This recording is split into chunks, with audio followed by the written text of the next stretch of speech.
Bonjour Maud. Bonjour, Ça va? ça va et toi? Très bien, très bien. On attend Valentin. Ça marche. Que voilà. Ah, Bonjour. Bonjour, vous allez bien? très très bien. Très bien. Ok, bien, bien. Ok, donc aujourd'hui, pareil, c'est la troisième vidéo d'une série qui porte sur le fait voilà, de conscientiser un peu les thérapeutes sur les difficultés qu'on pourrait rencontrer lorsqu'on démarre et puis de parler un peu de la sophrologie à ceux qui ne connaissent pas. Donc voilà, aujourd'hui, on a Maud. Déjà, merci d'être venu. Merci de m'avoir invité. Oui. Donc, Enchanté Enchantée. pour ma part. good, good, good. Donc, en fait, le but, c'est qu'on va déjà faire un petit tour de table, se présenter mutuellement et brièvement. Et ensuite, voilà, on ira avec les questions-réponses comme fil conducteur et en fonction des réponses des uns et des autres, on rebondira pour poser un peu plus. Donc, on pourra parler un peu de, voilà, des valeurs de la profession et de certaines astuces et autres. Voilà, on ira là où le vent nous mène. Good. Ça Ok. marche. Bon, je commence. Je Ouais. lance les hostilités. Donc du coup, moi, Maud, pour me présenter un petit peu à toi et puis à tous ceux qui regarderont cette vidéo, je m'appelle Valentin, j'ai 26 ans. J'ai travaillé avant, pendant quelques années, dans la partie commerciale. Donc j'ai fait des études dans le commerce et dans le sport. Et puis voilà, au bout d'un moment, j'ai voulu plus que ce que j'avais. Je me suis un petit peu intéressé à tout ce qui était l'indépendance financière, l'entrepreneuriat. Je me suis formé là, sur ce domaine-là. Et puis, connaissant Aubin depuis quelques temps, je suivais son projet un petit peu de loin. Et puis, plus le temps passait, plus j'entendais parler et plus ça m'intéressait. Et j'ai fini par rejoindre donc Grillage Mind pour m'occuper en partie de toute la partie création de contenu, marketing, coaching avec Aubin. On est beaucoup sur cette partie-là. Et puis voilà. Et j'en apprends. Cette entreprise me permet de me développer à la fois professionnellement et personnellement. Donc c'est pour moi un super challenge de vie. Voilà. Ok. Good. Alors moi, je suis un peu plus vieille. J'approche des 35. Ça Donc va? voilà. Ça va, je le vis bien, ça va. Euh, Moi, je suis au départ d'une formation aussi commerciale et RH. J'ai allié les deux au niveau licence. J'ai travaillé dans la finance de marché et dans le recrutement. J'ai fait quelques années dans les RH et puis je suis devenue maman.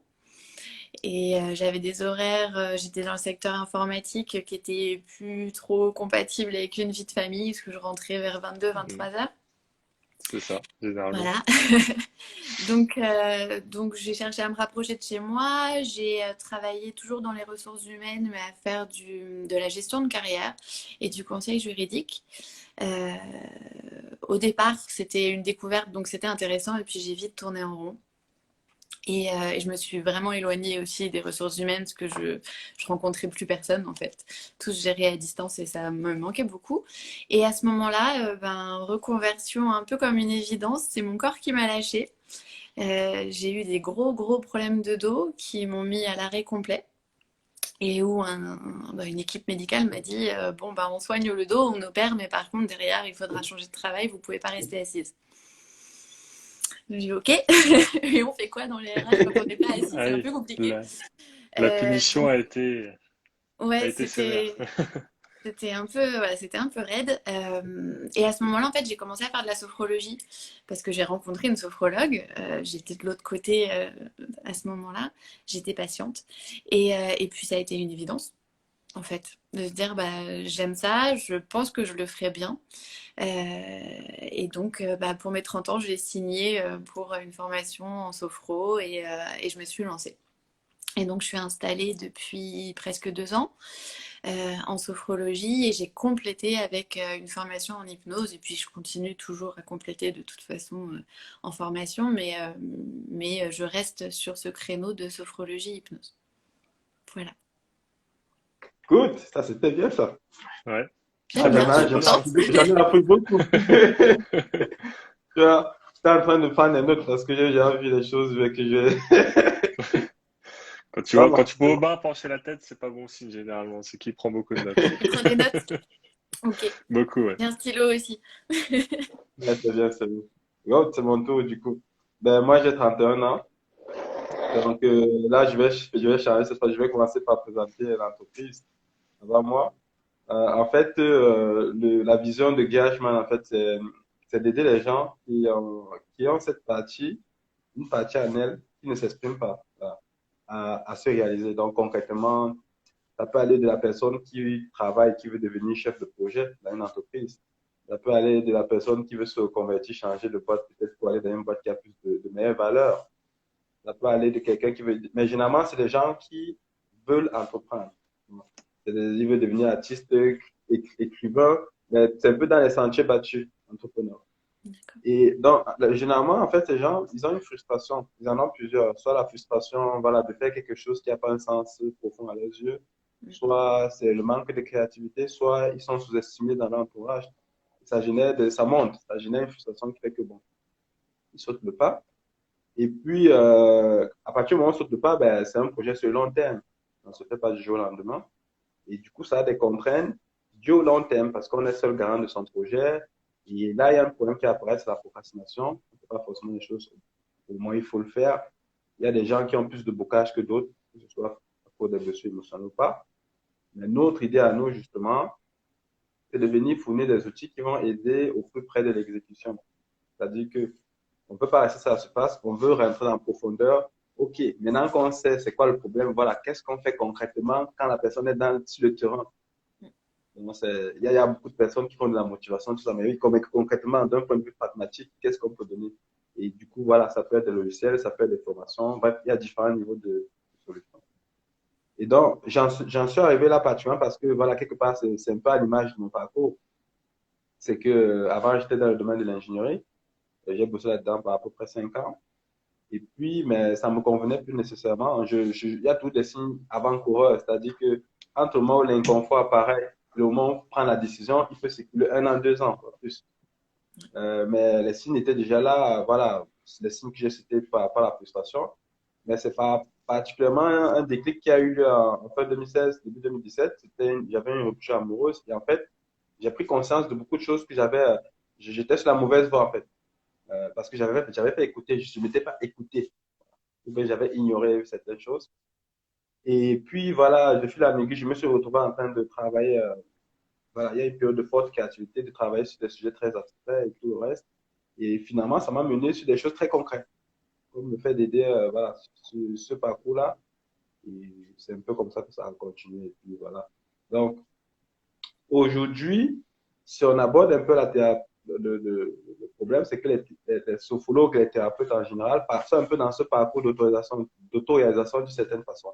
Beaucoup, un parcours assez spécial, où il y a un parcours fort d'émotions et ils ont vraiment une fibre très pure d'aider les gens. C'est-à-dire que c'est quelque chose de particulier c'est pas une question d'argent. Il y a ça, mais il y a vraiment cette fibre de, voilà, je veux prendre soin de l'autre. Et c'est comme ça que de fil en aiguille, voilà, on a découvert qu'il y avait une difficulté parce que malheureusement, une grande partie, pour ne pas dire la majorité, n'arrive pas à en vivre et Oui. certains finissent par abandonner.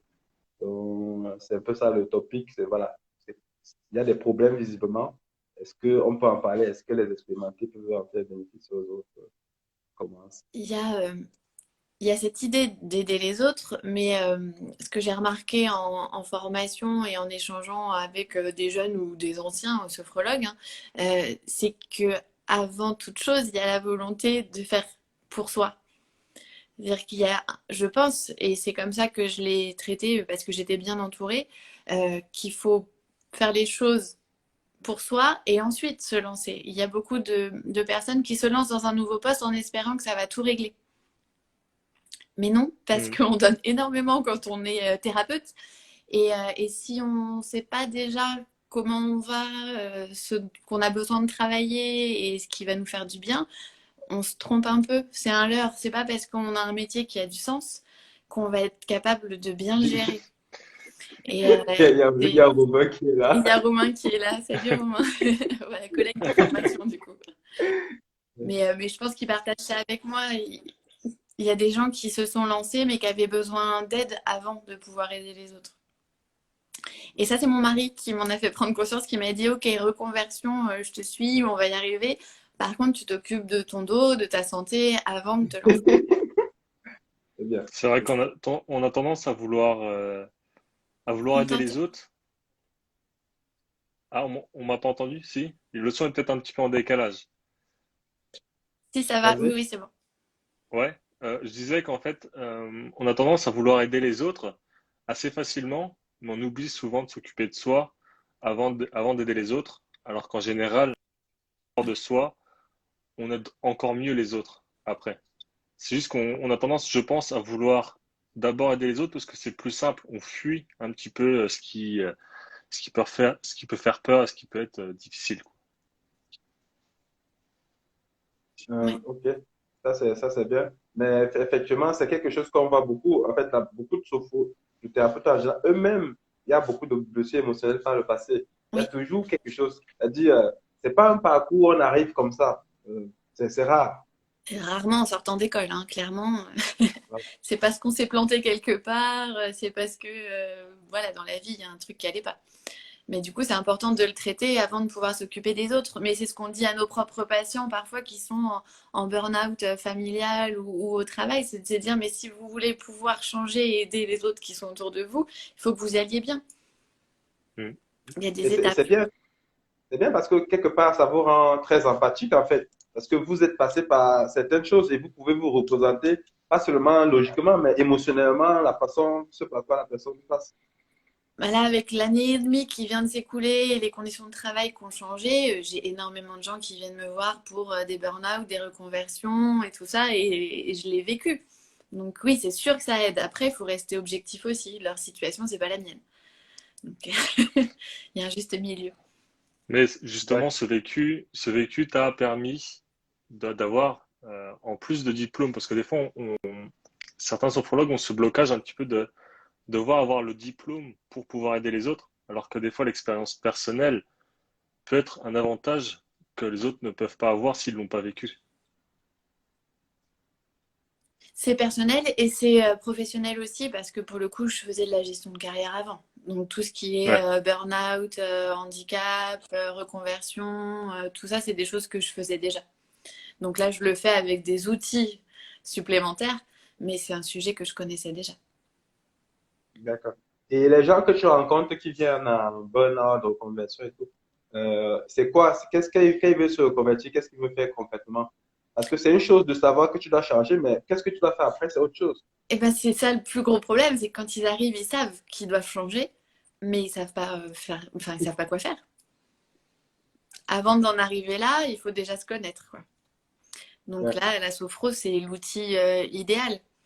Ça va piocher dans les ressources, ça va piocher dans la personnalité. C'est vraiment se connaître et connaître ses goûts, ses envies, ses aspirations. Et c'est là que ça devient intéressant. Parce qu'après, tout le monde n'a pas besoin d'un thérapeute pour se reconvertir, mais ceux qui viennent chercher un thérapeute, finalement, c'est parce qu'ils savent pas quoi faire. Bah, Ou bien après, je ils ont pense que même tout le plus. monde, on a tous besoin d'aide, que ce soit Vas-y, d'un maman. thérapeute, d'un sophrologue, d'un coach, d'un proche on a tous besoin d'aide à un moment ou à un autre. On peut pas toujours régler les problèmes par soi-même. Enfin, je pense que c'est très important. Il y a certaines personnes qui se disent, On je n'a dois pas. être fort et je dois tout régler par moi-même sans le dire à personne. Sauf qu'un regard extérieur, même, et on me l'a dit, c'est un énergéticien qui me l'avait dit, même pour lui-même, euh, même s'il est bien placé, qu'il est très bien formé, il fait, j'aurai toujours une Une meilleure solution supervision. si ouais, si je suis supervisé ou coaché ou soigné par quelqu'un d'autre, quoi. Ouais. Donc c'est voilà, très Et ça, important. c'est quelque chose qu'on dit un peu, mais pas assez, je pense, c'est que même les Mm. thérapeutes ont besoin de quelqu'un. La Ouais, supervision, c'est hyper important. Tout à fait. exactement. On s'en est rendu compte. Exactement. Euh, ça m'a fait un peu rire parce que par moment, ça nous est déjà arrivé, tu vois. d'avoir et d'accompagner une thérapeute et finalement de dire que ben, là, en fait, pour faire cette action-là, il faut que tu augmentes ton estime de toi. Tu vois. Et en fait, elle-même, elle a utilisé ses propres techniques. Mais oui, Tu vois, mais il avait besoin qu'on le lui signale. Donc, quand tu as dit ça, c'est c'est ça. on est en plein dedans. Parfois, c'est évident. Disons qu'on le dirait facilement à nos patients, mais quand il s'agit de nous, c'est plus compliqué. Bah, quand on Ouais, se toujours lance, de on très bons a un conseillers. peu tous le syndrome de l'imposteur. Hmm. Est-ce que je suis à la hauteur? Est-ce que je viens juste de me lancer? Alors par rapport à d'autres, est-ce que je vaux le coup qu'on vienne me voir? Enfin, il y a toujours ces questions-là qui se posent. Et c'est pour ça que c'est bien de trouver soit aussi une thérapie. Alors, c'est pas forcément la sienne, hein. Moi, au départ, je me suis lancée dans l'hypnose parce que j'étais sophrologue et que j'allais voir un hypnothérapeute. Et je me disais, mais en fait, au bout d'un moment, forme-toi parce qu'en fait, les deux vont très très bien ensemble. Mais c'est parce que j'étais supervisée par un hypno que je me suis lancée. Et du coup, Un bon, comment dire, C'est un bon binôme complémentaire. entre les deux. Hmm. Ouais, c'est vraiment complémentaire. Il y a de l'hypnose dans la sophrologie euh, et l'inverse. mais juste pour les gens comme moi qui ne voient pas très bien la différence, en quoi consiste concrètement le champ de l'hypnose et en quoi est-ce que c'est quoi la différence avec la sophro? Alors, la sophrologie, on est vraiment sur une méthode qui va permettre de réharmoniser ton corps et ton esprit. Souvent, on arrive soit avec des pensées qui dérangent, soit avec des douleurs corporelles récurrentes. La sophrologie, c'est plein d'outils qu'on réutilise au quotidien. Je dirais que c'est la partie un peu autonome de l'hypnose. L'hypnose, on va avoir des outils qui sont assez proches finalement en termes de, je dirais, de vocabulaire et de technique, sauf qu'on va aller travailler sur des blocages qui sont de l'ordre de l'inconscient. On ne travaille plus le corps et les douleurs conscientes, on travaille quelque chose dont on n'a pas encore, on n'a pas mis le doigt dessus. C'est des gens qui arrivent et qui disent, bah, je fais ça, mais c'est plus fort que moi. Je ne sais pas pourquoi je le fais. Et donc, on va creuser dans l'histoire des gens avec des outils qui ressemblent vraiment à la sophrologie, mais après, dans la technique, il faudrait creuser quelques heures. Il y a un peu de formation quand même. Mais là, on va aller titiller une partie de vous qui, parce que trauma, parce que nœud émotionnel, bloquait et on n'arrive pas, c'est ce qu'on appelle la résilience, on n'arrive pas à le digérer. Donc, je dirais que la sophrologie, les gens sont conscients de ce qui leur arrive et on les accompagne avec des outils très concrets du quotidien et c'est vraiment une routine de vie après qui se met en place. La sophrologie, ça doit se pratiquer au quotidien. Et l'hypnose, c'est quelque chose qui vient débloquer un système qui s'était installé. On est vraiment sur l'inconscient et la sophro sur le conscient. Ça me En fait fait, l'hypnose penser, agit beaucoup plus en profondeur en termes Ça peut d'inconscient. être. En fait, curieusement, on dit souvent qu'on est plus en profondeur en état d'hypnose. Je ne suis pas convaincue. Alors moi, je pratique en plus une hypnose qu'on appelle humaniste, qui est plutôt une augmentation de conscience qu'une conscience diminuée. Donc c'est encore autre chose. Parfois, c'est des toutes petites choses qui nous bloquent. Donc on n'a pas forcément besoin d'aller en profondeur, mais il suffit d'un petit recadrage hypnotique et une espèce de libération qui se met en place avec des choses qui explosent d'un coup, des personnalités qui changent, une Mhm. prise de conscience, c'est vraiment assez incroyable. Et la sophrologie, je dirais que c'est plus quelque chose qu'on va commencer à mettre en place pour soi-même, comme si on apprenait bah, je sais pas, un nouveau sport ou une langue étrangère. Oui, oui, c'est bien ça. Ah, franchement, en tout cas, quand tu parles, moi, je vois surtout hypnose, je vois ouverture d'une bouteille. On tourne le bouchon et beaucoup de choses peuvent sortir de la bouteille et ça C'est pas faux. débloque. C'est l'image que moi je vois. Ouais. Après, on retourne dans l'enfance, on retourne dans des choses parfois qui ont été oubliées aussi. Donc, bah, la bouteille, il faut avoir envie de l'ouvrir. Justement, exactement. Encore, c'est pour le ça que c'est bouchon est un encore peu mieux trop serré d'avoir des fois. C'est pour ça qu'il faut éviter de le faire seul. Hmm. Ouais, il faut éviter de le faire seul parce qu'il y a beaucoup de choses maintenant avec Internet et tout ça. Euh, Il y a des gens qui sont très bien et j'en conseille parfois à mes patients. Je dis, bah voilà, il y a des petites vidéos sur telle ou telle chaîne qui sont bien. Il y a des choses que je conseille pas du tout parce que traiter un trauma quand on est seul chez soi, c'est quand même vraiment pas une bonne idée. Donc, faut être vigilant. Voilà, quand on sait pas ce qu'on va trouver, il vaut mieux le faire avec un professionnel. C'est bien, c'est bien. Ça, c'est une bonne phrase de conclusion, ça. C'est bien. J'avais pas noté. Euh, Exactement. Je voulais un peu revenir sur la légitimité. Il y a notre ami Romain là qui a sauté dessus. Comment est-ce que toi t'as fait du coup au début quand t'avais eu certainement ressenti ce truc de syndrome de l'imposteur? Tu t'y es pris Ouais. comment pour y passer ça? Moi, j'ai pris le temps d'échanger avec d'autres. Alors, comme Romain, je pense qu'on a dû avoir cette conversation aussi. Euh, je l'ai fait aussi avec mon superviseur, donc en hypnose. Euh, Juste besoin qu'on me rappelle les choses évidentes.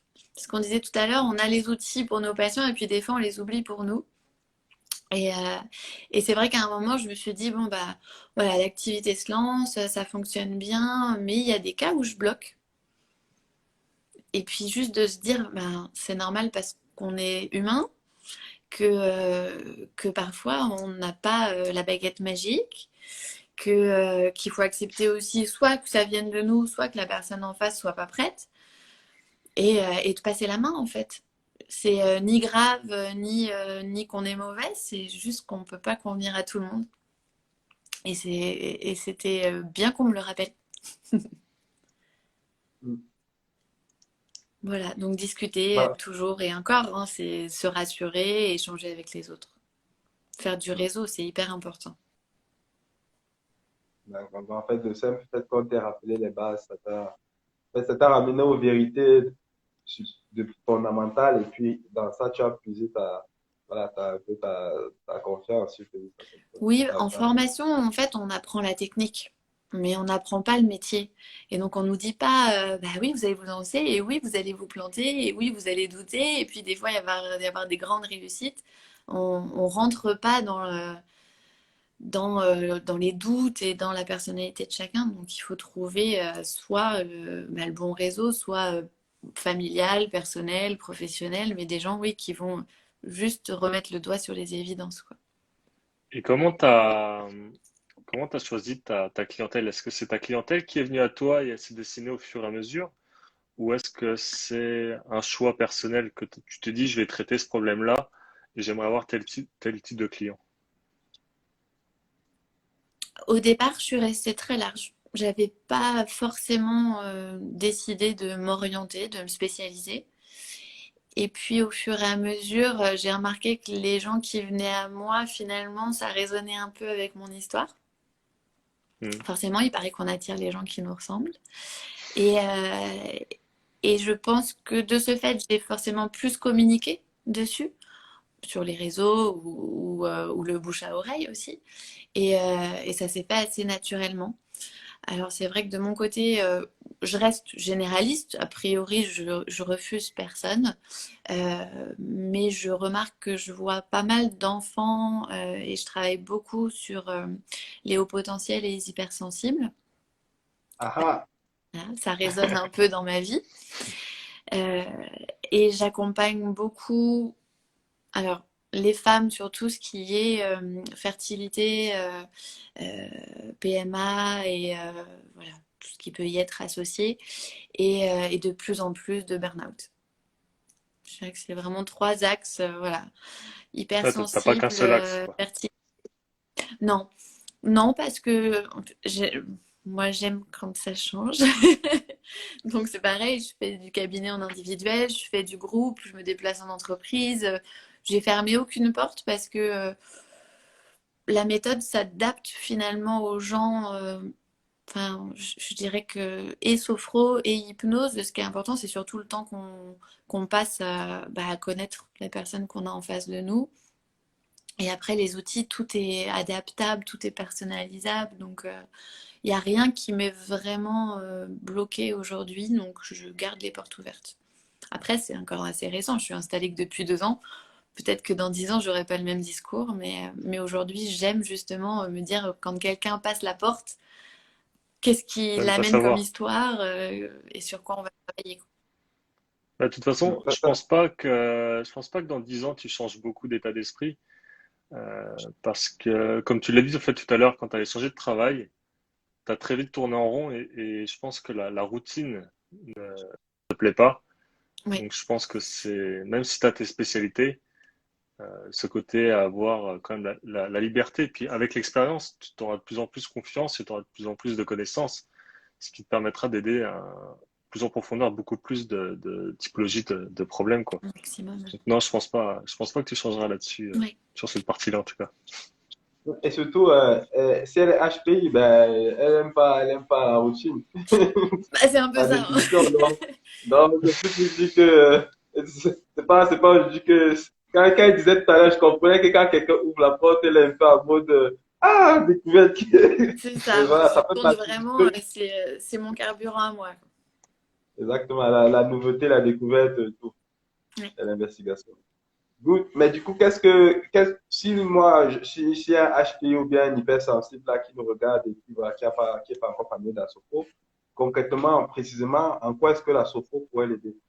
Ça dépend de sa problématique. Il y a des HPI, bah déjà entre un enfant et un adulte, on n'est pas du tout sur les mêmes choses. Souvent, les enfants, on va avoir un gros travail sur les émotions et sur la place qu'ils ont dans le monde. C'est des enfants qui sont en suradaptation tout le temps. Donc, ils sont soit obligés de faire comme les autres, soit ils se sentent à l'écart parce qu'ils sont au clair avec qui ils sont, mais du coup, ça ne matche pas avec les autres. Donc, ça dépend vraiment. On peut avoir des objectifs très différents. Chez les adultes, c'est pareil. Parfois, c'est des HPI qui s'ignorent. Et donc, ils arrivent en disant bah, qu'ils sont malheureux. Au travail, ça va pas, ils s'ennuient, mais en même temps, ils s'imposent pas auprès de leur chef. Dans leur famille, c'est pareil. Donc, en général, c'est trouver sa place, je trouve. En tout cas, mon retour d'expérience, c'est ça. C'est de se sentir toujours un peu en décalage. Et donc, bah, d'apprendre à aimer ce décalage et de sentir que ça sert à quelque chose.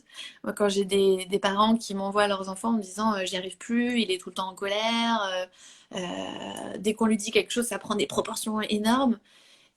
Et je leur dis mais regardez juste, les proportions énormes, elles fonctionnent aussi sur les belles choses. Et ça, on a tendance à l'oublier.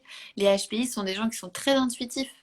Et l'intuition, c'est un truc c'est une notion qui est un peu effacée en fait dans notre société. L'intuition, c'est quoi? C'est des gens qui vont au culot ou en fait, c'est comme si bah, ils étaient illégitimes parce qu'il n'y a pas un diplôme. J'ai de l'intuition.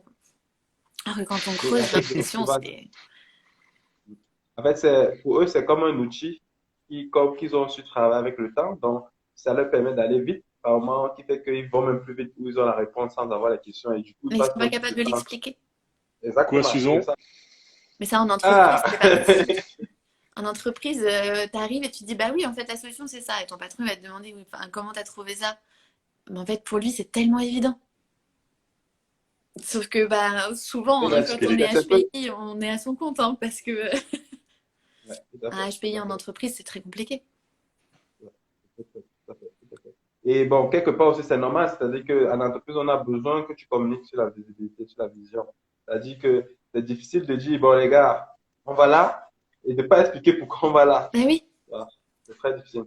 mais Les gens ont ça fait besoin son que tu chemin. leur dises, voilà. Il C'est faut. comme ça. Il y a Romain d'ailleurs qui se précisait que Oui, là, il commentait qu'apparemment, c'est beaucoup plus difficile pour les personnes qui ne sont pas diagnostiquées. ouais. Bah Ouais. oui, parce que déjà, il faut enfin, leur expliquer pourquoi ils fonctionnent comme ça.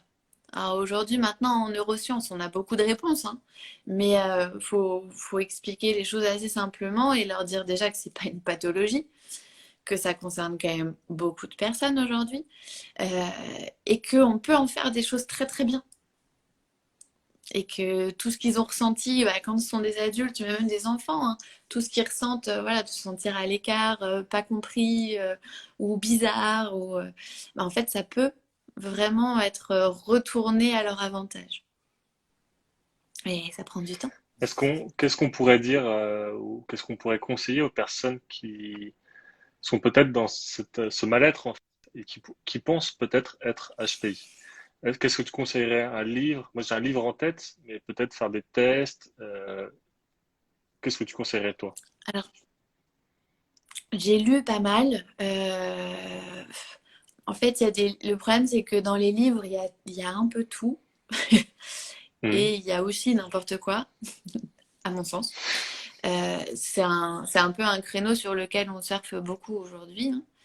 Euh, le Un peu comme test, moi, l'hypersensible. il m'a semblé... Oui, mais souvent ça va ensemble. C'est-à-dire que les HPI sont hypersensibles parce que c'est lié justement à des connexions au niveau des hémisphères du cerveau qui sont beaucoup plus nombreuses. Donc c'est très souvent lié. Euh, et on confond l'hypersensibilité à l'hyperémotivité. Donc c'est un nouveau truc. En gros, mon gamin, il pleure tout le temps, il est hypersensible. Non, un hypersensible, ça peut être un enfant qui pleure pas du tout, hein. Donc il faut... Ça, on teste pas l'hypersensibilité, on teste par contre le haut potentiel. Chez des enfants, s'ils ne trouvent pas sa place, c'est intéressant de le faire tester juste pour comprendre un petit peu que c'est pas un défaut. Parce que malheureusement, à l'école, ça peut être signe aussi d'échec scolaire, hein. Contrairement à ce qu'on pense, haut potentiel ne veut pas dire Mhm. réussite à l'école, au contraire. Et que c'est souvent ceux qui sont au fond de la classe et qui mettent le bazar qui ont le plus grand potentiel, mais qui s'ennuient parce que ça n'a pas de sens. Donc, il faut leur trouver du sens. Euh, pour moi, le test est utile dans ces cas-là. Quand on bloque vraiment sur l'accompagnement à l'école parce que ça reste un passage obligatoire, euh, ça règle pas le problème. Ça permet juste aux parents et à l'enfant de dire oui, j'ai des particularités, peut-être en tenir compte. Ça changera rien sur le fait qu'il sera HPI et que bah, va falloir s'adapter quoi. C'est intéressant pour toute la scolarité parce qu'une fois que l'enfant est testé, c'est quelque chose qu'on peut facilement rapporter à l'école et dire voilà, il y a Ah, peut-être un protocole un peu particulier à mettre en place. Romain nous a transmis Romain, ses références en termes de comment livres. faire simple quand on est compliqué? Il Ouais, aurait eu je pense Relatio, que oui, qui vient de poster. Bon, j'ai rencontré quelqu'un, moi, qui est dans le village à côté de chez moi, qui a écrit un livre, qui a été accompagné par un neuropsy. Euh, je regarde dans ma bibliothèque en même temps, pardon. Je l'ai prêté. Oui, je l'ai prêté. Donc, bon, c'était sur les zèbres. J'ai plus le nom en tête, je vous le reposterai. Elle est elle-même HPI et elle a travaillé sur les neurosciences, donc c'est Hmm. intéressant. trop Après, intelligent pour être heureux. Trop intelligent pour être heureux. non, je sais plus. Ah, je pense à Non, celui-ci je vais aussi, pas. moi. Je sais plus.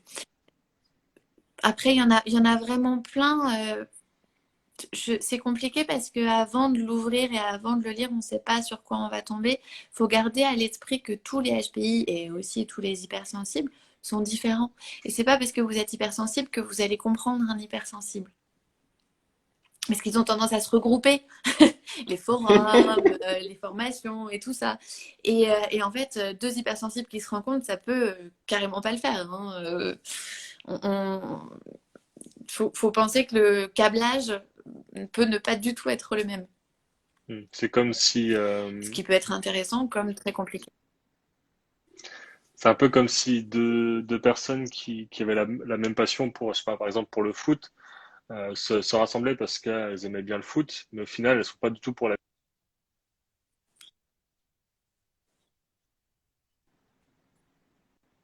Enfin, c'est un exemple qui m'est venu comme ça en tête, mais je pense que c'est pour C'est imaginer ça. un petit peu ce que tu disais, c'était ça, quoi. Ouais, c'est exactement ça. Comme l'hypersensibilité, c'est lié au sens, un hypersensible peut être orienté, enfin avoir des difficultés avec le bruit par exemple, d'autres avec les odeurs, c'est aussi simple que ça. Et puis de pas du tout avoir le même cerveau. Je crois que c'est Fabrice Midal qui est un philosophe, qui est un hypersensible. euh, qui dit que les hypersensibles ont l'esprit en popcorn.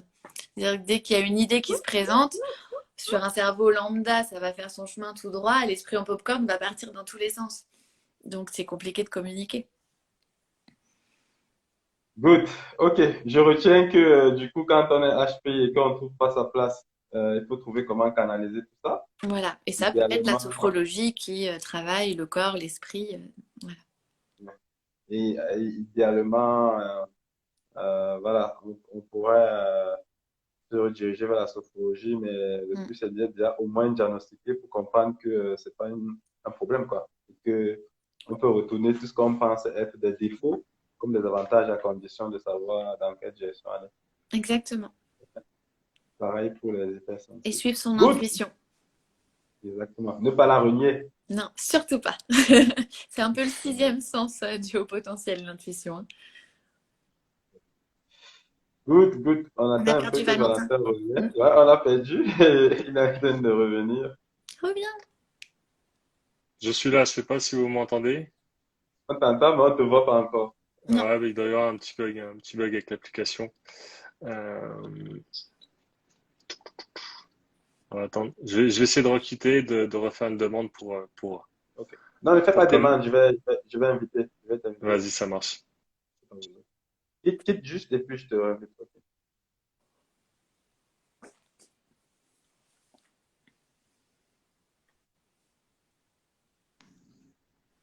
Verdict. Alors moi, je vous vois, mais apparemment, Ben, on n'a pas l'air je de. pense on va poursuivre comme ça. On t'entend, ça va déjà. Ouais, bah, on va faire comme ça, tant pis, c'est pas grave. Ok. Ça reviendra. D'accord. Good, good, good. Ça, c'est bien pour la première partie. Du coup, si je reviens, comment est-ce que toi, tu as eu des difficultés particulières, à part le problème de légitimité que tu avais, est-ce qu'il y avait d'autres problèmes que tu as eu au démarrage? Un peu de façon très... enfin, je dirais que là, on quitte un peu l'aspect thérapeutique, mais vraiment dans l'organisation. Euh, Quand on se lance, bah, financièrement, prendre un cabinet à temps plein, c'est compliqué, hein. Donc il y a un moment où on est un jour en cabinet et puis on commence à avoir pas mal de demandes. Alors il faut revoir un peu son investissement. En fait, c'est ce côté vraiment trouver le bon moment pour passer de je me lance à c'est bon, je suis installée et je prends le risque d'avoir un cabinet en temps plein et bah, de payer le loyer et toutes les charges. Mais il y a un moment, il faut se lancer. Il faut se lancer vraiment parce qu'on ne peut pas faire les choses à moitié. J'entends beaucoup hein, encore de personnes qui ont deux activités, enfin, qui ont gardé leur travail et qui se lancent un peu dans la sophro. Je ne pense pas qu'on puisse se lancer un peu dans la sophro. Ça prend Justement. vraiment beaucoup d'énergie. Ça tombe bien comme tu le mentionnes, on a beaucoup de personnes, enfin, je fais beaucoup de personnes, et le profil typique, c'est j'ai commencé la sophro, j'avais une activité en parallèle pour une sécurité financière, et puis, mais finalement, je pensais que la sophro devait évoluer, mais justement, la sophro n'évolue pas. Mais, 1 an, 2 ans, 3 ans. mais oui, Et on ne se rend pas compte que c'est parce qu'en fait, on n'y attribue pas nécessairement les efforts qu'il faudrait à la base, le temps qu'il faudrait. Mais c'est délicat parce que c'est un risque. voilà, on y est. C'est la prise de... Voilà. Voilà. Mais Ça bah, pose la question du reconversion. pourquoi. Voilà. Reconversion, ça joue un petit peu avec la légitimité aussi. C'est de se dire à quel moment je pense pouvoir gagner ma vie. Donc voilà, il faut se lancer. Pour gagner sa vie, bah, faut être disponible à ça, hein.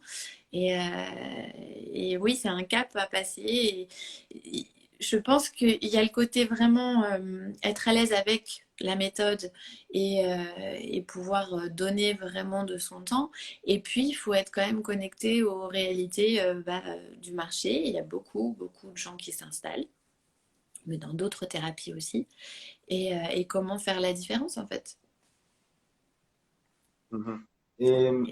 Qu'est-ce que tu conseillerais donc à quelqu'un qui n'est pas forcément à l'aise avec cette intensité que ça demande peut-être au début, parce qu'on n'est pas forcément préparé à ça à l'école. Non, non, clairement à l'école, non.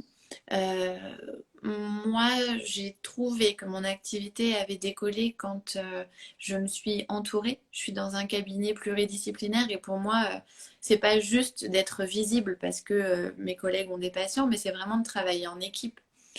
Quand j'accueille des gens qui ont des douleurs physiques, en plus d'un sentiment de ne pas aller bien, je m'attarde pas que sur la sophrologie. Il y a peut-être un bilan à faire au niveau d'un kiné, il y a peut-être quelque chose aussi bête que je serre les dents la nuit et d'aller voir mon dentiste. Je pense que le pluridisciplinaire est hyper important et c'est quelque chose qu'on fait pas hyper bien en France. C'est un D'accord. petit peu, c'est un Même- petit peu ce que, comme tu fais entre la sophrologie et l'hypnose en fait. C'est que une discipline ne va pas t'aider sur tous les aspects. C'est le côté oui, enfin, comme tu dis, pluridisciplinaire qui va vraiment résoudre tous les problèmes. c'est Euh, vrai, mais même au-delà de ce que je mm, propose, c'est-à-dire qu'on n'a pas forcément tous besoin d'un thérapeute. Je pense, il y a des gens qui sont capables de régler plein de choses par eux-mêmes. Euh, mais quand il y a une douleur, il ne faut pas non plus que le thérapeute se dise, grâce à ma méthode, je vais guérir la personne dans son entièreté. Il y a des choses qu'on n'est pas capable de faire et donc il faut savoir aussi rendre, passer la main en fait. mm.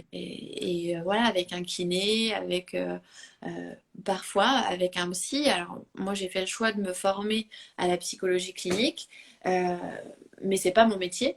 Donc, ça me permet juste d'être peut-être plus attentive sur certains sujets, d'être vigilante aussi, parce qu'en hypnose, on ne fait pas n'importe quoi, et de passer la main, d'alerter, de dire bah voilà, aller voir peut-être faire du réseau au niveau psychologue et psychiatre et d'aller faire un suivi quand c'est nécessaire. Je vois. En fait, tu sais détecter les signes Je qui suis qui- alerte, je pose pas de diagnostic et je le dis bien à mes patients, mais j'alerte. Parfois sur des choses trop fortes ou quand il y a des listes de médicaments longues comme le bras mais qu'il n'y a pas de suivi psy parce que c'est le généraliste qui a fait le boulot, je trouve que mon métier, c'est aussi de dire, bah attention, attention, faites un vrai suivi avec quelqu'un dont c'est le métier. Parce que D'accord. je ne peux pas dire à mon patient, mais oui, vous allez mieux, arrêtez vos médicaments. Non, ça clairement, on ne fait pas. C'est pas mon métier. Donc voilà, d'avoir un réseau en pluridisciplinaire, c'est hyper important. Mais pour ça, il faut se faire connaître, il faut voilà, se présenter, envoyer des courriers, aller taper aux portes, téléphoner, le bouche à oreille. Enfin, faut pas croire qu'on peut tout résoudre par nous-mêmes. Il vaut mieux travailler avec les autres. Et à partir de ce Ok, moment-là, ils nous envoient du monde comme on leur envoie du monde. d'accord. En fait, ce serait vraiment limite quand quelqu'un commence sa stratégie pour être, voilà, je commence déjà par aller me présenter à des futurs collaborateurs, je peux dire ça comme ça, mais déjà faire le pas. Et après, je rentre dans un environnement où je suis en complémentarité avec ce qu'ils font, avec d'autres. Ça peut être une stratégie, c'est ça? Tout doit se faire ensemble. C'est pour ça que je pense qu'on ne peut pas être sophrologue à moitié. Il faut commencer l'activité, commencer à expérimenter la façon dont on est sophrologue parce qu'on est tous différents. Euh, et au fur et à mesure qu'on expérimente, désolé, mais sur nos nouvelles personnes qui passent la porte, on va avoir une sensibilité, on va commencer à se rendre compte là où on a besoin de renvoyer chez les autres. Et tout doit se faire en même temps, donc ça prend énormément de temps et d'énergie, mais je pense qu'il faut tout faire. Faut pas se dire je compte que sur le bouche à oreille ou je compte que sur mes collègues de bureau. Il faut tout faire. Je pense que tu as tout dit parce que pour tout faire déjà, il faut avoir du temps. En tout cas, il faut avoir déjà réservé de la ressource temps pour le faire. Sinon, tu restes sur un petit créneau et dès que ça marche pas, tu dis que ah, là, ce projet ne marche pas. Ben c'est ça marche pas ou on peut pas en vivre. Et il y en a beaucoup, hein. D'ailleurs, les études le montrent, hein. Les sophrologues sont pas très nombreux à en vivre. Oui, on a lu une étude qu'une collègue nous a d'ailleurs envoyée, qui est sortie courant, je crois, en 2021 d'ailleurs, qui parlait du fait que, effectivement, c'était pas le cas. Il y en a une Et qui fait les études tous les ans ou tous les 2 ans, elle refait des questionnaires, elle vérifie. Et non, les gens en vivent pas, mais ils se lancent pas non plus. tout à fait. Donc ça Exactement. va C'est ensemble. ça le paradoxe. C'est ça le paradoxe. C'est Ouais, que ils se lancent pas parce que quelque part ils veulent. Il y a tout, il y a la peur de la sécurité financière, mais en même temps c'est ça qui constitue le frein au fait que l'activité ne donne pas de elle certaine décolle pas. façon. Ouais. Mais c'est pas toujours évident d'expliquer ça et d'accepter. Et surtout ce qu'on voit c'est que il y a beaucoup de personnes qui n'acceptent même pas encore l'idée de proactivité. Tu as vu tout à l'heure, tu disais il faut aller voir les gens. Tu as des gens qui pensent que non, quand ils sortent les gens doivent venir à eux. C'est-à-dire, c'est un peu comme s'il y a il y a un côté que c'est pas déontologique d'aller vers les gens. Alors ça, je l'ai ressenti et on en revient aussi à ce qu'on se disait tout au début, c'est qu'il y a des gens qui n'ont pas travaillé sur eux avant d'être thérapeutes. Et quand ils se lancent, eh ben, ils sont pas en état de faire. C'est-à-dire, vous leur parlez prospection, c'est la panique. Exactement. Et donc, bah, on le sent. Enfin, j'ai échangé avec des gens qui se lancent, mais en même temps qu'on la voit tremblante, qui manquent d'assurance, qui... Voilà, ce syndrome de l'imposteur, il est normal parce qu'on se lance, mais il y en a que ça bloque complètement dans leur activité. Parce que je pense qu'ils n'ont pas travaillé sur les raisons qui les ont amenés à être de l'autre côté de la thérapie. Très bien. On a tous rencontré, j'en rigole souvent au cabinet, mais pour les gens qui ont cherché dans leur vie un psychologue, je suis navrée, mais je crois qu'on l'a tous fait, de tomber sur un psy où on s'est dit, mais c'est lui qui a besoin d'un psy, quoi. Moi, je l'ai vécu en me disant, mais c'est pas possible. Enfin, c'était une femme, elle a l'air complètement tarée. Et en fait, je remarque que j'ai rencontré beaucoup de gens qui m'ont dit la même chose. Avant de trouver un psy qui convenait, ils en ont vu plusieurs. Parce que ces gens-là ont fait psy parce que eux, ça les intéressait sûrement dans leur construction personnelle. Mais il y a quelque chose qu'ils ont loupé, quoi. Comme dans tout métier, hein, je pense. Oui, c'est pas vrai. C'est vrai pour toutes les thérapies. C'est... Tu vois, mais il est taré, le mec. Franchement, je pense que ça nous est presque tous arrivé. Mais c'est pareil pour tout. Enfin, je veux dire, un diététicien qui a des kilos en trop, un dentiste qui a des mauvaises dents, ou une psy qui a l'air un peu folle, il y en a partout. Ouais, je pense que c'est encore plus marquant peut-être chez ces professions de l'inconscient parce que tu vas pour te faire encadrer, donc quelque part c'est abstrait, mais tu t'attends à quelqu'un qui est déjà lui-même aligné. Ah oui. Donc, ok, je vois un peu le truc. Et c'est Mais exactement ce que je dis à mes patients hein, quand ils me disent oui, mais moi je prends soin de tout le monde, j'ai pas le temps. Je dis mais si moi en face de vous j'avais l'air complètement folle, vous seriez pas là. Donc faut penser à vous avant de faire les choses pour les autres. Et c'est pareil pour un thérapeute. Faut aller bien soi pour pouvoir être efficace pour les autres. donc, en fait, ce que je vois, c'est que du coup, pour ces personnes-là, qui au final rejettent le côté proactivité, au final, le problème n'est pas là. Il est plutôt sur pourquoi est-ce qu'ils le rejettent et peut-être d'essayer déjà de travailler en profondeur sur leur perception des choses, d'où ça vient, est-ce que ça vient des blessures émotionnelles, de travailler dessus Ouais. avant de revenir dans cette direction. C'est ça. C'est pour moi, ils sont pas prêts. S'ils sont pas prêts à lâcher ce qu'ils ont, c'est qu'ils sont orientés vers la sophrologie, en l'occurrence, pour des mauvaises raisons. Parce que, malheureusement, en tout cas, la majorité des personnes que nous on a rencontrées, en fait, le parcours de sophrologie des thérapeutes en général, c'est beaucoup de personnes qui ont des blessures émotionnelles dans le passé. Oui. Donc, il y a des traces. Même, c'est pas qu'elles n'ont pas travaillé, généralement elles ont travaillé, mais il y a toujours une couche qu'on n'a pas touchée et qui agit d'une certaine façon. Oui. C'est-à-dire qu'on croit, au moment où on croit avoir guéri la totalité, mais en fait, justement, c'est justement le fait de devenir quelque part entrepreneur à travers la sophro qui nous met face à ce qui n'a pas été traité. Oui. Et parfois, Et là, c'est plus handicapant que d'autres. Ouais. tout à fait. Oui, ça c'est bien, ça c'est pas tous les jours qu'on attend ce genre de message. Elle le dit calmement. Désolée pour les psychologues, c'est tombé sur eux, mais encore une Elle a fois, dit c'est calmement. Je pense que pas tous les jours. Mais t'as tout dit, Je pense que voilà. des exemples, j'en ai plein. Vous prenez un conseiller Pôle emploi qui est malheureux dans son boulot, par exemple. Je comprends même pas l'intérêt d'un conseiller Pôle Mais en emploi fait, de quelque base, en part, fait. Généralement. non, Non, je plaisante, je plaisante, j'irai bien sûr. pas jusque-là. Je plaisante. Je pense que ils ont un rôle important. Il ne faudrait pas que les autres pensent que non. Ils ont Non, un non, rôle mais c'est pour ça, important. mais souvent, eux sont malheureux. Parce qu'ils Oui. s'attendaient Par à contre, pouvoir aider les gens et ils sont bloqués. mais il y a une nuance en fait, c'est que c'est comme en entreprise, tu as des gens qui sont très bons coachs. Ils peuvent coacher des start-upers, mais ils n'ont pas d'entreprise eux-mêmes. Ouais. C'est parce que leur don, c'est là la notion de talent. Leur don, c'est de savoir coacher, c'est pas de savoir faire. Donc, peut-être la personne qui est à Pôle emploi, bon, j'imagine, peut-être son don à elle, justement, c'est de savoir voir en toi comment toi tu peux naviguer, mais elle ne pourrait pas faire le chemin parce que c'est un peu la différence entre avoir le GPS et conduire soi-même. Le GPS, on peut te guider, mais conduire, tu dois rester là et c'est pas la même chose. Ouais, ouais. Ta Donc, métaphore est très vraie.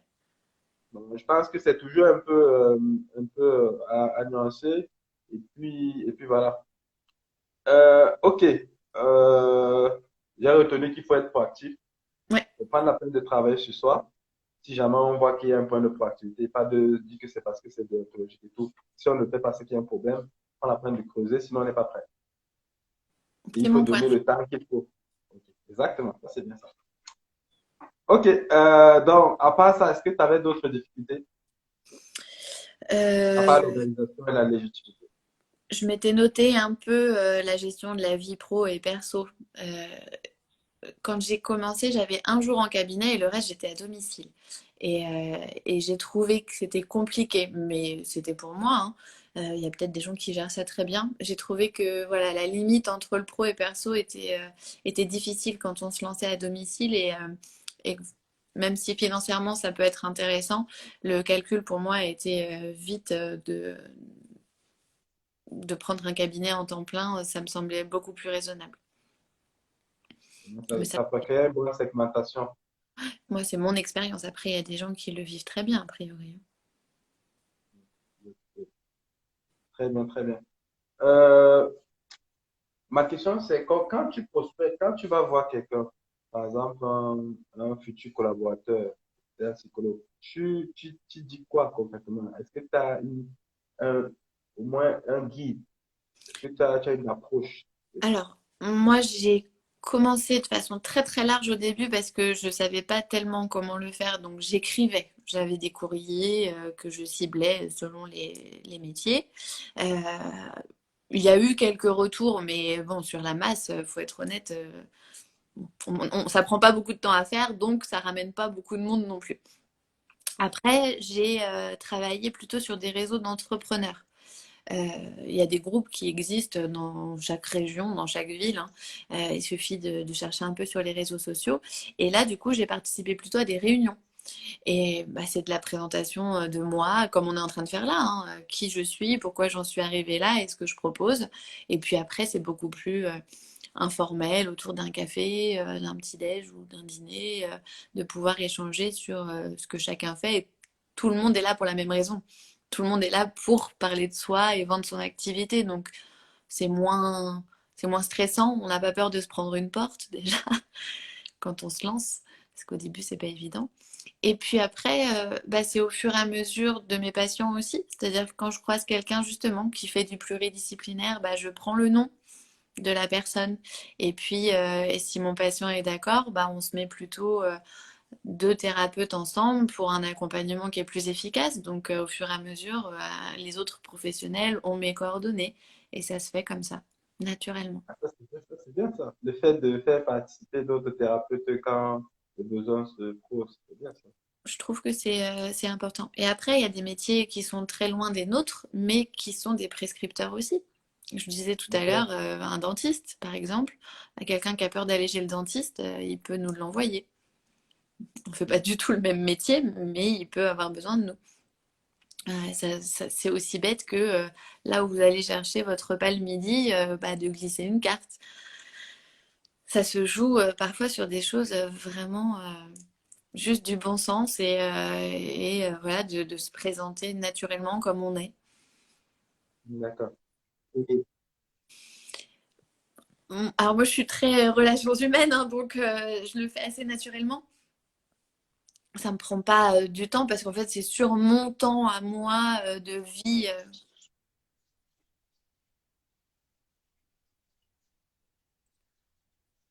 Oui, oui, pardon, oui.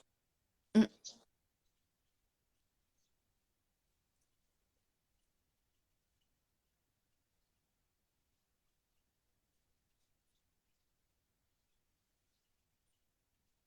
ouais,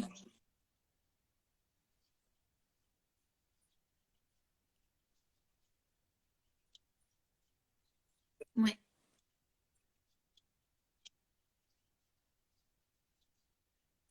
ouais. Oui, il faut faire ses preuves parce qu'on n'est pas seul, hein, donc qu'est-ce qui nous différencie des autres?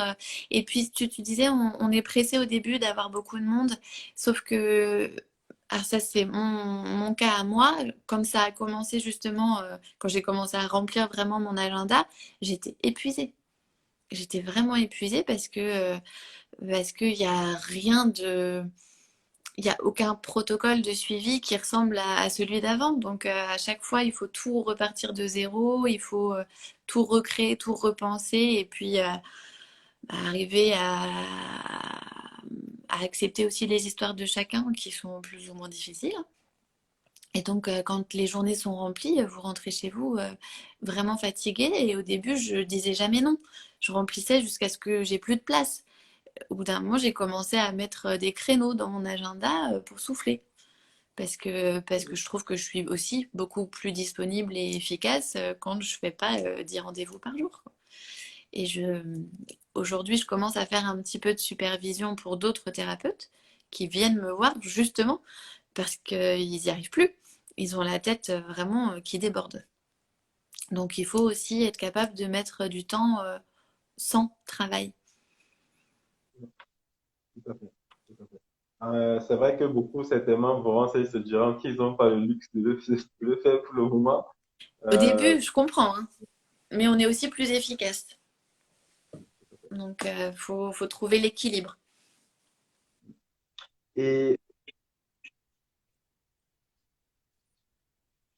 Non, non, non, j'exagère. Moi, je fais des longues séances parce que j'ai remarqué que les gens confient, enfin, c'est assez normal, hein. Quand vous arrivez dans les 10 premières minutes, vous lâchez pas le gros sujet en général, ou alors vous n'en avez même pas conscience. Et que c'était souvent en fin de séance que la personne me disait, ah, au fait, je vous ai pas dit. Mais, et puis là, elle vous sort le truc énorme. Et ça m'arrivait tellement souvent, je me disais, mais c'est pas possible. Donc mes séances sont plutôt de l'ordre de 1 heure et demie, 2 heures. Donc clairement, j'en mets pas 10 par jour, hein. Je vais jamais au-delà de 5, jamais. Et même 5, j'essaye de caler une séance avec un enfant au milieu, un truc un peu plus léger, un peu plus ludique.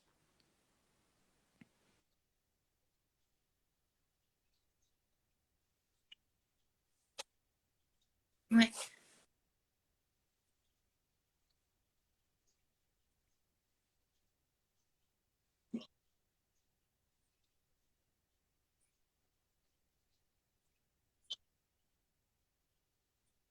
ouais.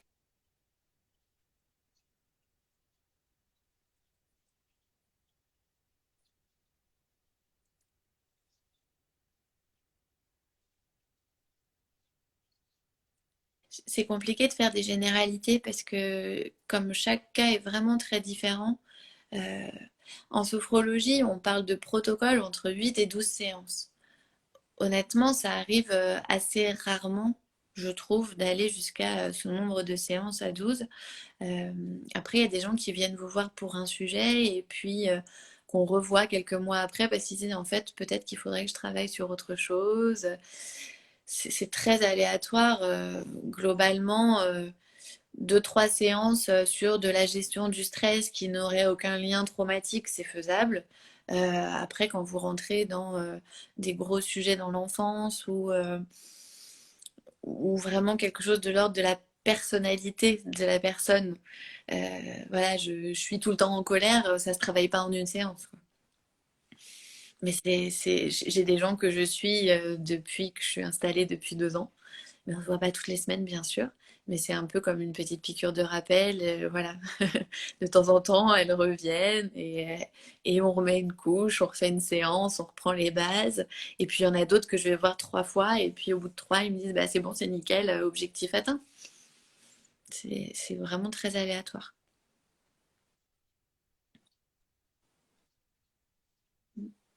good, good, good. C'est bien ça.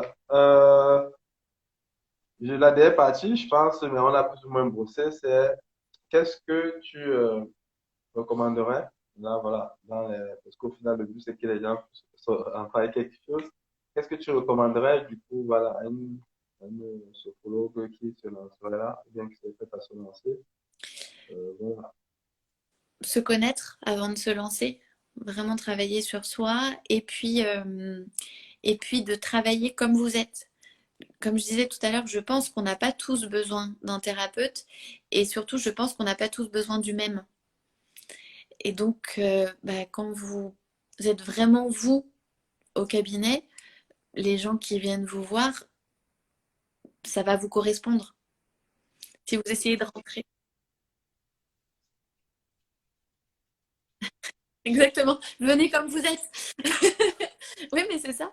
C'est-à-dire, en fait, si vous essayez d'être le thérapeute un peu cliché qui rentre dans les standards, bah, vous allez ressembler à d'autres. Vous n'allez pas vous distinguer.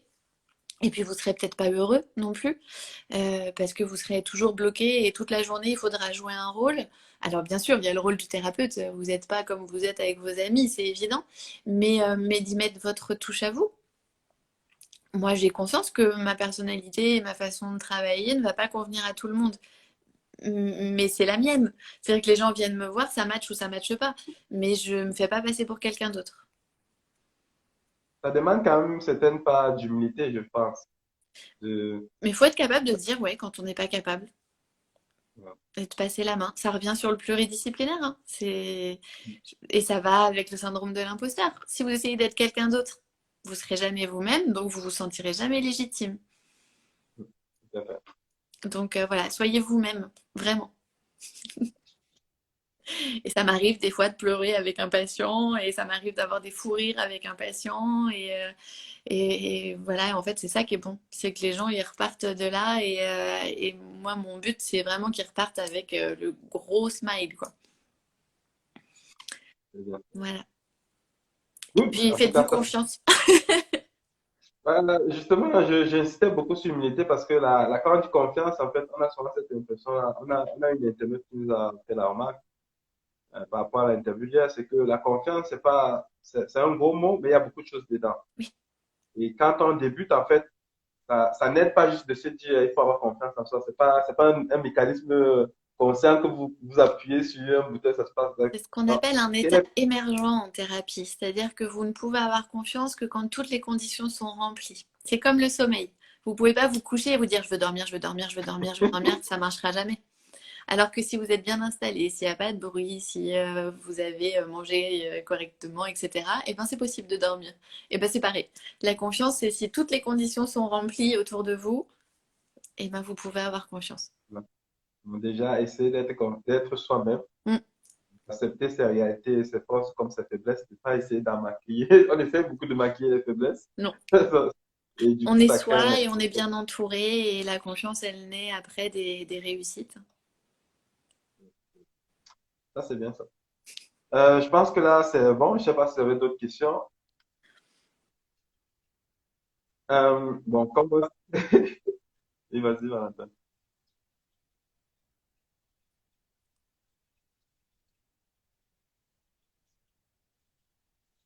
On sait que t'es là.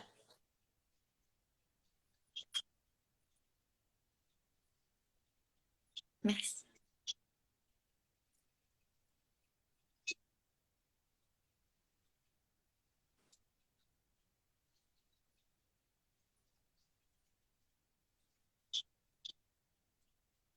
Mm.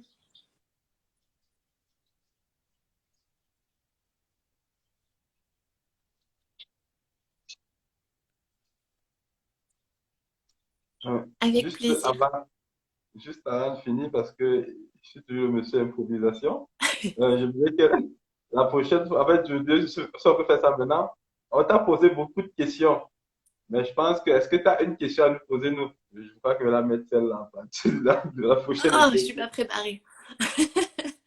J'ai improvisation, c'est pour ça. Non, moi j'allais vous remercier pour le travail que vous faites parce que ça met et un thérapeute et une thérapie en avant et je trouve ça intéressant. Là, comme ça, honnêtement, j'ai pas de question qui me vient. Non, c'est ça. Prochaine vidéo. Ok. Ben, Tout en à tout cas, fait. merci Et beaucoup. à toi aussi. Du coup, on Bon, se dit au bonne revoir. journée. Au revoir.